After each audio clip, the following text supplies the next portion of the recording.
할렐루야. 격변기라고 하는 말이 있습니다. 정세가 급격하게 변화되어지는 시기를 말하는 거죠. 8.15 해방, 또 6.25 전쟁, 4.19 의거, 5.16 군사 쿠데타, 또 12.12 또 한 번의 군사 쿠데타, 그리고 5.18 광주 민주화 운동, 또 60 민주강쟁, 그런 것을 우리가 격변기라고 말합니다. 하나님은 언제나 이 민족을 사랑하셔서 그런 격변기에 새로운 기회를 주신 줄로 믿습니다. 할렐루야. 다윗의 인생에도 그런 인생의 격변기가 있었어요. 맨 첫 번째로는 골리앗하고 전투죠. 그 다음에 생각을 해보면 13년 동안 사울왕의 눈을 피해서 도망다니던 시기가 있었습니다. 그리고 유다의 왕이 되었지만 그 통일왕국을 이루지 못해서 통일 전쟁을 수행하던 7년 6개월 동안의 시기가 있었고요.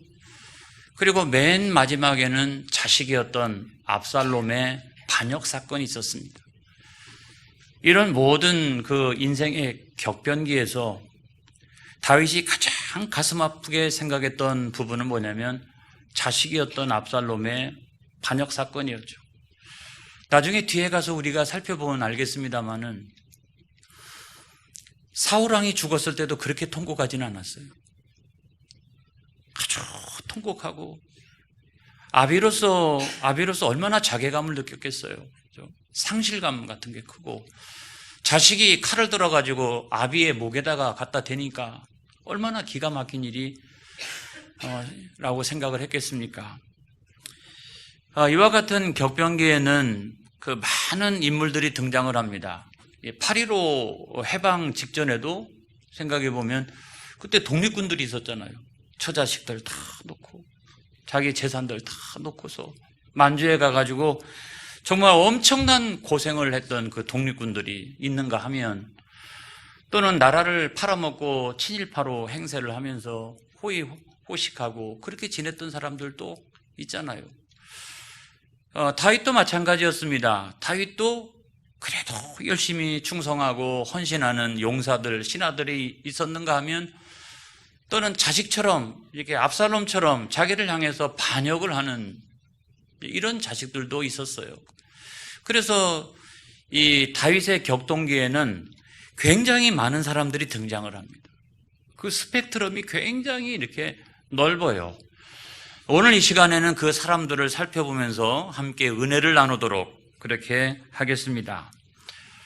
맨 첫 번째 등장하는 사람이 가드 사람이에요.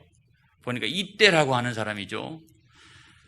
성경 사무엘하 15장 19절에 있는 말씀에 보니까, 그때의 왕이 가드 사람 이때에게 이르되 어찌하여 너도 우리와 함께 가느냐? 너는 쫓겨난 나그네이니 돌아가서 왕과 함께 내 곳에 있으라. 이렇게 이야기를 하죠. 다윗이 이제 예루살렘 성을 버리고 막 도망치고 있는데 신하들이 함께 합니다. 또 백성들이 함께 합니다. 근데 그 가운데 맨 앞에 선봉에 섰던 사람들이 가드 사람들이에요. 이 600명이나 되는 사람들이 이 선봉에 탁 서서 이 대열을 이렇게 이끌고 갑니다. 가드 사람이라고 하는 건 누구냐? 이방인들이죠. 블레셋의 수도가 가드예요. 거기 출신 사람들이, 용사들이 600명씩이나 다윗 진영에 와 있었던 거예요. 다윗이 사울왕에 쫓겨가지고 도망 다닐 때 다윗이 가지고 있는 그 인격에 반하고 이래서 막 그 용사들이 이렇게 붙어주고 있었는데, 그 가운데 한 사람들이 블레셋 사람들이었어요. 이 사람들이 그때부터 시작해서 통일전쟁을 수행할 때도 여전히 선봉에 섰고요. 다윗이 도망을 칠 때도 선봉에 섰고요. 압살롬 군을 격파하고 다시 돌아올 때도 언제나 이 선봉에 섰던 사람들이 이 가드 사람 600명이에요. 아주 감동적이에요. 오늘날로 치면 뭘까요? 경호대? 또는 근위대? 특수부대? 이런 사람들이죠. 이런 사람. 근데 이때는 누구냐? 이때도 가드 사람이에요.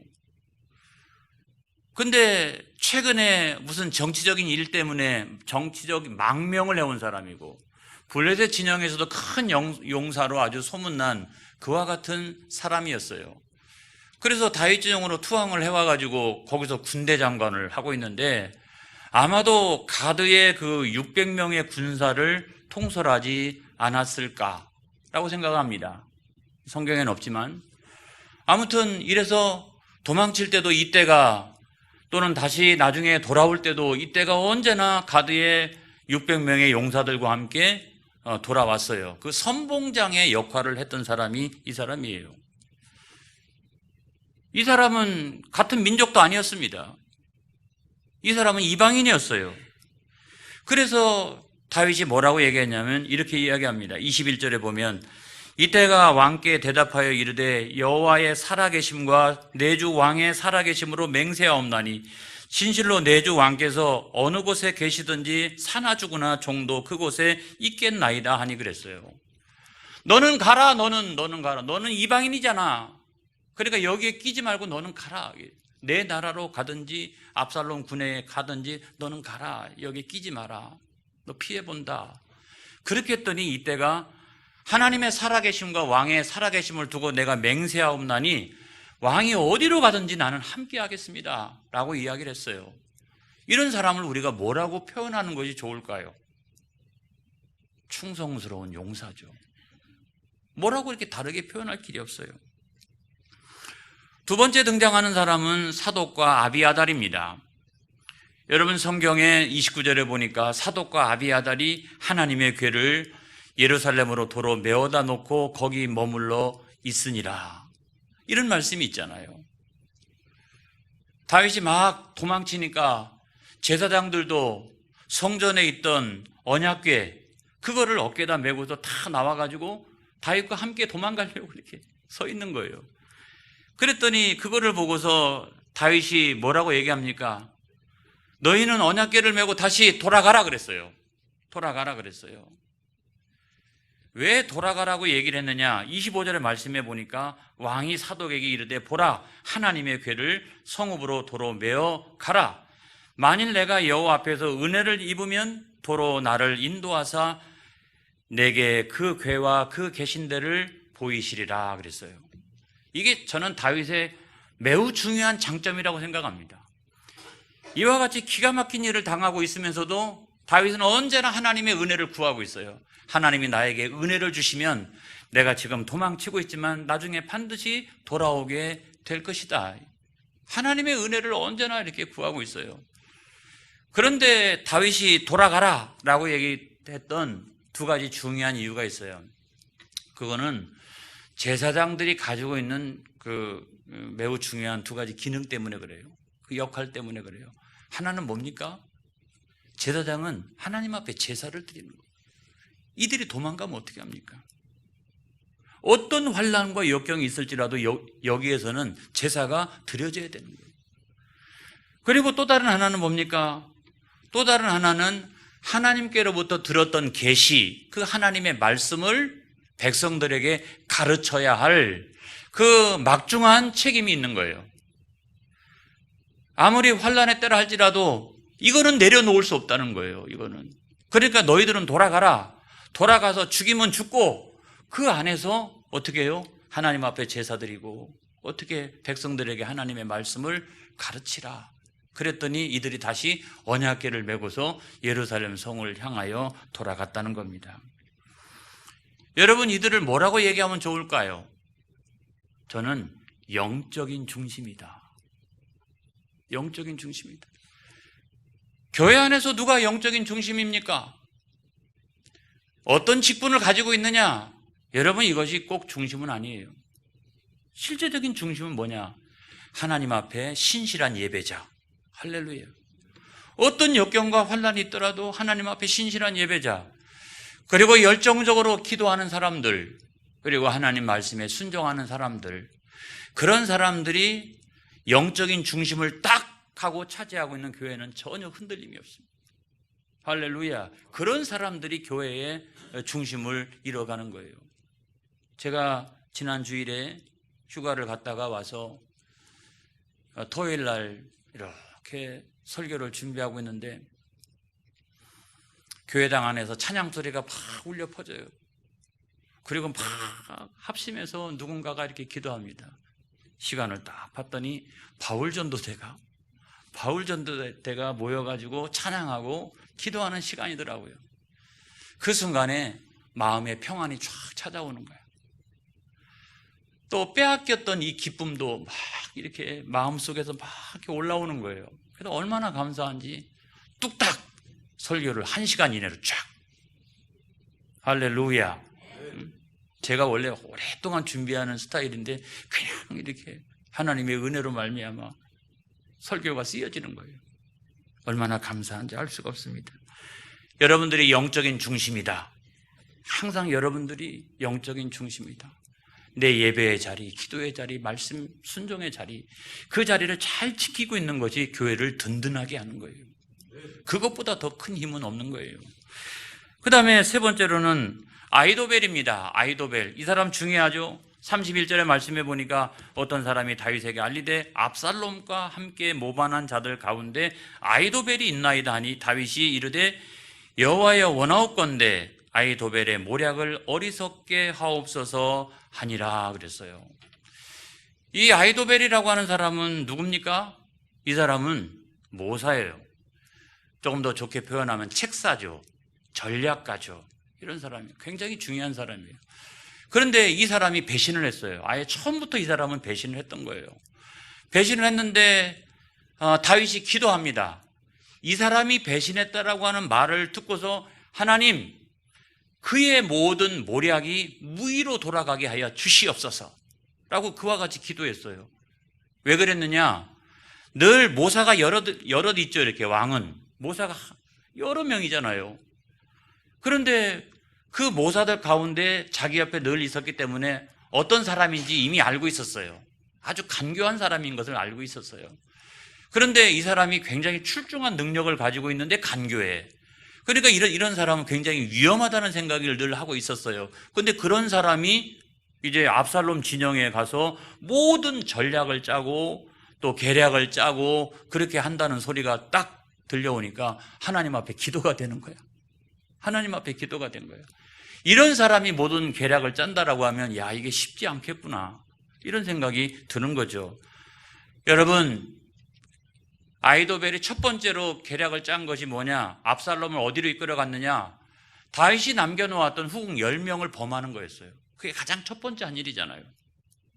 그것도 어떻게 했습니까?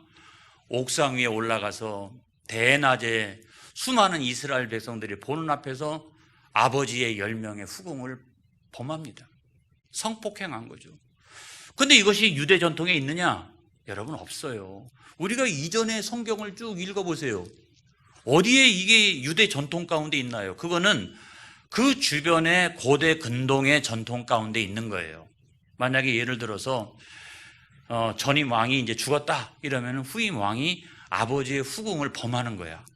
그래가지고 내가 왕권을 계승했다 이런 거고, 아니면 다른 나라를 침략해가지고 그 나라를 내가 점령했다 이러면은 그 나라의 왕권이 이제는 내게 있다 라고 하는 것을 상징적으로 나타내기 위해서 그 왕의 후궁을 범합니다.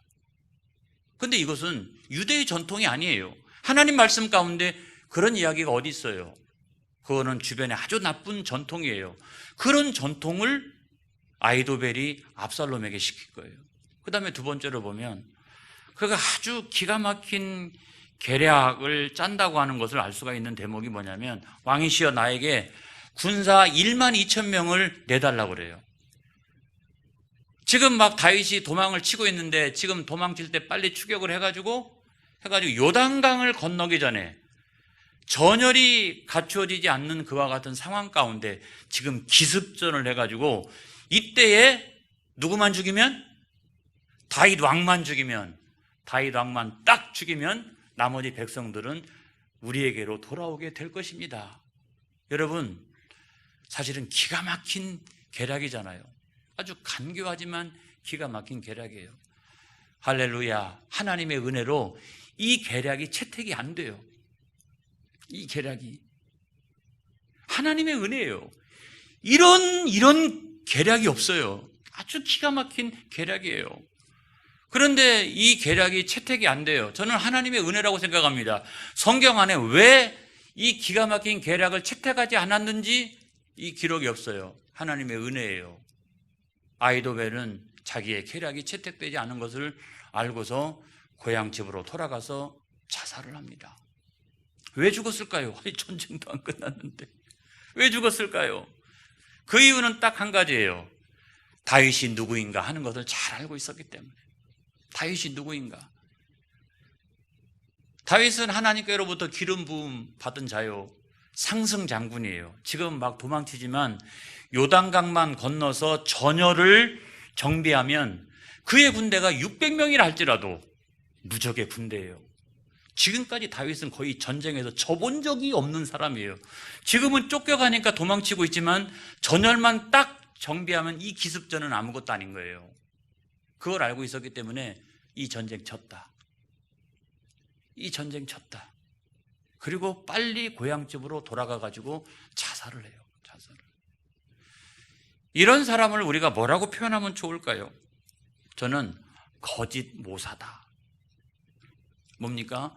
다른 사람도 사지로 내몰고 자기도 사지를 향해서 가는, 이게 뭡니까 이게?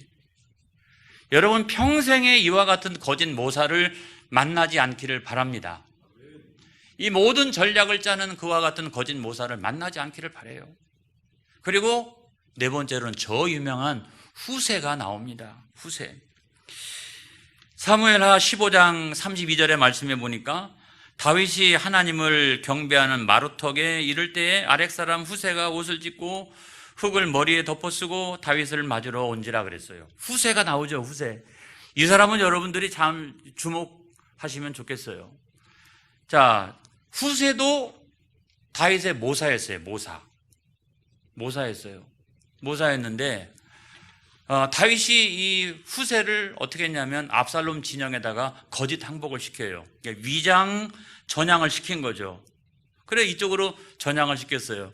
들어가자마자 이 아히도벨의 계략을 무력화시킵니다. 왕이시여, 제가 생각해 보니까 아히도벨의 계략도 참 좋지만 제 말을 한번 들어보시라. 그렇게 하는 것보다 사실은 다윗은 굉장한 상승장군이고 전략가이기 때문에 자기가 불리한 상황 가운데도 도망치고 있다 할지라도 분명히 용사들을 여기저기다 숨겨놨을 것이다. 우리가 기습전을 했다가 우리 쪽 사람 몇 명이라도 죽게 되면 전초전에서 우리가 전쟁에서 지게 되니까 군 사기에 큰 영향을 미치게 될 것입니다. 그러므로 기습전보다도 차라리 지금 전국 방방곡곡에 연락해서 이스라엘 모든 지역에서 군대를 다 모으고 당신이 앞장서서 폼나게, 뒤에서 시키지나 말고 폼나게 당신이 앞장서서 전쟁에 참여해서 그냥 땅을 이슬로 덮음같이, 만약에 다윗 왕이 성으로 도망가 있으면 성을 말이야 밧줄로 꽁꽁 묶어다가 강에다가 던짐같이 그렇게 당신이 승리하소서. 그러면 왕으로서 얼마나 폼이 납니까? 들어보니까 뭐가 좋아요? 뭐가 좋아요, 여러분? 기습전 살짝 해가지고 해서 한 명 딱 죽이고 이렇게 오는 게 좋아요? 막 자기가 앞장섰는데 막 이 전면전에서 승리하는 게 폼나잖아요. 과시가 이렇게 되어지고 왕으로서의 어떤 위상 같은 게 더욱더 막 이렇게 드러나고, 들어보니까 이게 더 좋아. 그래서 이걸 채택을 했어요, 세상에. 다윗에게는 어떤 기회가 되었습니까? 시간을 벌 수 있는 기회가 됐죠. 그 사이에 요단강을 건너가게 됩니다. 시간을 벌고 전열을 정비하기 시작합니다. 그리고 상승 장군, 무적의 군대, 이 위용을 갖추기 시작을 하는 거예요. 후세는 그와 같은 역할을 했던 사람입니다. 여러분, 우리가 후세를 뭐라고 표현하는 게 좋을까요? 그는 참된 모사다. 이스라엘 공동체도 살리고 다윗 왕도 살렸던 이 참된 모사였다라는 생각이 들어요. 여러분, 그와 같은 지혜가 있기를 바랍니다. 할렐루야. 이거는 하나님 주시는 지혜가 아니고서는 불가능한 그런 지혜라고 생각이 듭니다.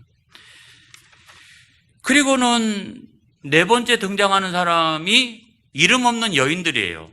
자, 다윗이 도망을 치면서도 이 정보 라인을 이렇게 구축했어요. 정보 라인을 구축했는데, 정보 라인은 뭐냐? 후세가 이제 어떤 전략을 짜고 있느냐라고 하는 것을 잘 파악해가지고 거기에 남아있는 제사장이었던 사독과 아비아달에게 알려주면, 사독과 아비아달은 자기의 여종을 시켜가지고 성 밖으로 내보내서 이런 계략을 여기서 짜고 있노라고 알려주는 거예요. 그리고 거기에 전령의 역할을 했던 사람이 누구냐면 요나단하고 아히아마스라고 해서 이 사독과 아비아달의 자제들이에요. 이 사람들이 쭉 달려가가지고 다윗 진영에다가 그것을 알려주는 거야. 그러니까 다윗은 멀리 있어도 무슨 전략을 짜고 있는지를 다 알고 있는 거죠. 이렇게 다. 그런데요, 들켰어요. 압살롬 진영의 군사 한 명이 그 장면을 본 거예요. 그래가지고 압살롬 진영에다 연락을 해가지고 군사들이 출동하고 막 추격을 하는 거예요. 두 사람이 쫓겨가지고 막 도망을 칩니다. 나중에 도망칠 곳이 없어가지고 어느 집에 우물 속으로 쏙 들어가 버려요. 그 안에 쏙 들어가서 이렇게 있는 거예요. 근데 그 집 여주인이, 이름도 알 수 없는 여주인이 슬쩍 오더니 우물을 가려버리는 거예요. 그리고 군사들이 왔어요. 뭐라고 얘기합니까? 저쪽으로 갔다고. 벌써 강을 건너갔노라고. 그래가지고 압살롬의 군사들을 돌려보냅니다. 그 안에 있던 두 전령이 올라와서 다윗 진영에 알려주고 다윗 진영이 요단강을 밤을 새워가면서 빨리 건너가게 됐던 거예요. 여러분, 이것을 뭘 말하느냐? 이것이 정보 라인이라는 거예요. 이것이 정보 라인이라는 거예요. 이 여인을 우리가 뭐라고 얘기하면 좋을까요? 올바른 정보를 보호했던 사람이에요. 헛된 정보는 날려버리고 저쪽으로 갔습니다. 저쪽으로 갔습니다. 이쪽으로 갔습니다. 막 하면서 헛된 정보는 한 칼에 날려버리고 이 중요한 정보, 올바른 정보가 잘 전달이 되어지도록 이 우물을 보호했던 이 올바른 정보의 보호자가 이 여인이었다는 거예요. 할렐루야. 여러분들은 세상에 나가셔서 우리 교회에 대한 좋은 소문을 내는 여러분들이 되어지기를 바랍니다. 헛된 소문은 날려버리시고 좋은 소문 나는 그런 교회가 되어지도록 우리가 그런 역할을 해야 되는 거예요. 그리고 그 다음에 이제 아주 이상한 사람들이 등장합니다. 첫 번째 사람은 시바인데, 여러분 성경 말씀 뒤에 보면 16장에 3절의 말씀에 보니까 왕이 이르되 내 주인의 아들이 어디 있느냐 하니 시바가 왕께 아뢰되 예루살렘에 있는데 그가 말하기를 이스라엘 족속이 오늘 내 아버지의 나라를 내게 돌리리라 하나이다 하는지라 그랬어요. 무슨 얘기예요? 이 시바라고 하는 사람은 요나단의 아들, 다리를 이렇게 절고 있는 무비보셋의 그 종이었어요. 근데 이 종이 가만히 보니까 이번 기회를 잘만 이용하면 뭐라도 하나 얻을 수 있을 것 같아. 그래가지고 무비보셋은 반란을 상상하지도 못하는 사람입니다. 반역을 상상하지도 못하는 사람입니다. 그런 힘도 없고요. 그리고 다윗으로부터 그의 왕자로서 이렇게 인정받아가지고 항상 왕실에도 밥도 같이 먹고 그런 은혜를 받은 사람이었기 때문에 반역은 상상하지도 못해요. 그런데 다윗에게 찾아와서 그 종이 반역을 준비하고 있는 것 같다고 그렇게 이야기를 했어요. 왜요? 왜 그랬을까요? 그렇게 일러 바쳐가지고 물질을 차지하려고, 그 재산을 차지하기 위해서 그렇게 했다는 말이죠. 정말 이런 사람도 좀 조심해야 될 거라고 생각을 합니다. 이해관계에 아주 민감한 사람이죠. 그래서 이런 사람을 우리가 뭐라고 표현하는 게 좋으냐? 물질주의에 빠져서 분별력을 잃은 사람이다, 이렇게 이야기할 수 있고요.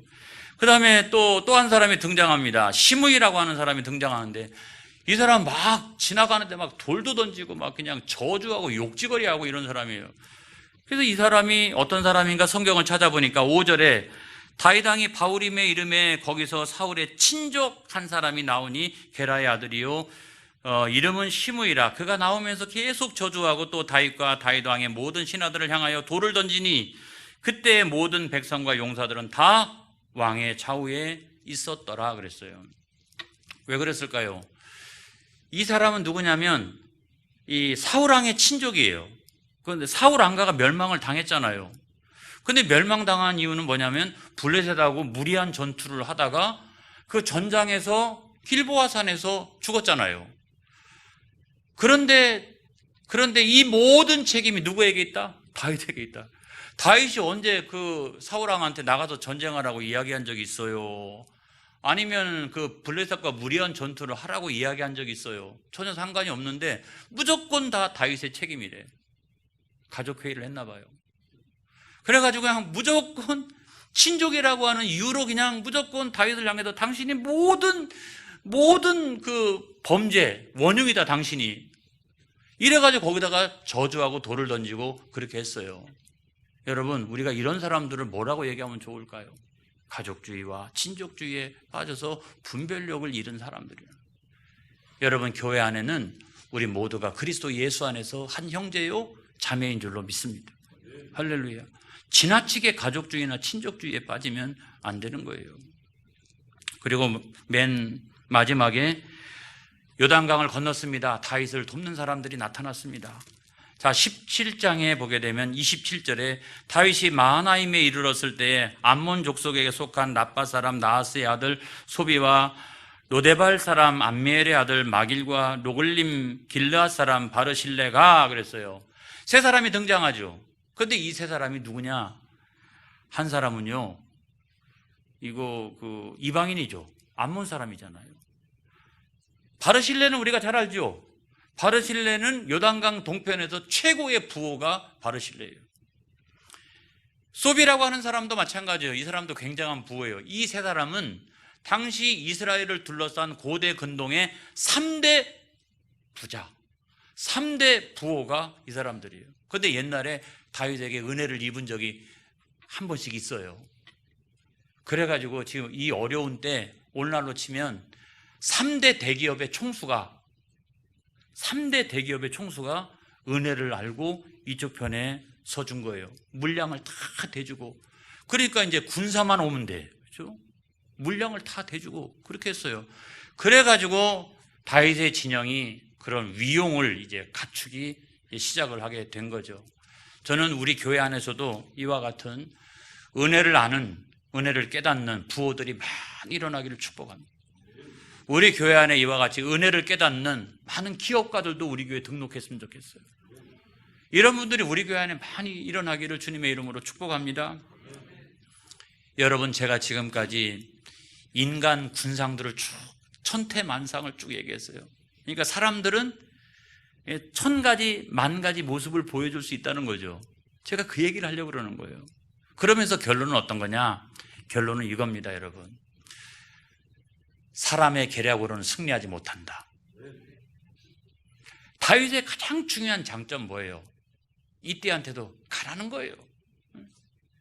하나님이 돌아오게 하시면 나는 돌아온다. 사독 아비아달 제사장 가가지고 영적 중심을 잘 차지하고 있으라. 나는 돌아온다. 나는 얼마든지 하나님의 은혜가 있으면 나는 승리한다 라고 이야기했어요. 그리고 그 다음에 굉장히 중요한 분기점이 있었죠. 예루살렘에서 나오면 그 깊은 골짜기가 있고 옆에가 감람산이 있습니다. 쫓겨 내려오면서 감람산 올라갈 때 얼마나 눈물이 나겠어요. 막 눈물을 흘리면서 한 가지를 하나님 앞에 기도합니다. 아이도벨, 그의 모략을 무력화시켜 주옵소서. 나는 안 되니까 하나님께서 그 모략을 무력화시켜 주시옵소서. 그렇게 간절히 기도했더니 다윗의 기도대로 흘러가게 된 줄로 믿습니다. 그래서 여러분, 우리가 승리하는 건 뭐냐? 사람의 계략이 아니에요. 그 앞장 세우지 마세요. 하나님의 은혜, 하나님의 능력, 하나님의 섭리, 그거를 의지하는 사람은 하나님께서 모든 일이 합력하여 선을 이루시고 신묘막측한 방법을 통해서 하나님이 물질을 공급하시고 사람을 붙여주시고 승리하도록 인도하신다. 여러분, 그걸 믿으시길 바라요.